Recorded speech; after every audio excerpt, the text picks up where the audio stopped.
Assalamu alaikum туугандар, кандайсыңар? Ушундай көрүнүш. Бул жерде азыр бүгүн президент келет. Буюрса, бир 5-6 сааттан кийин келет дешип атат.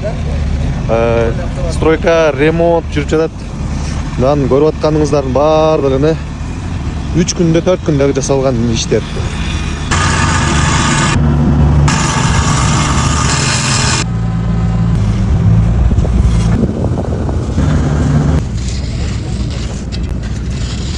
Айтор туугандар, бул жерде нерсе бир 2 айда кылына турган жумуштар бир жуманын ичинде бүтүп атат. Себеп дегенде президент келет деп буларды кысып атат подрядчиктердичи.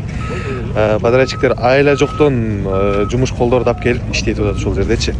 Элдер күнүнө 3000ден, 2,5 иштесе, бүгүн алды элдер 5000ден өйдө, ар бир адам 5000ден өйдө акча алат. Ушул жерге келип жумуш кылып, ушунча подрядчиктер эконом кылганын акыркы убакта ушинтип сыгып алып атат. Себеби жумуш убактысы берилген, норма менен бүтүрүш керек болчу. Бүгүн президент келет деген күнү уже мына 3 күн, 4 күндөн бери уже максимально иштешип атат. Просто айтайын деген, ушинтип иштесе болот экен го депчи. Ушул жерде буюрса ажообуз бүгүн выступать этет, сүйлөйт.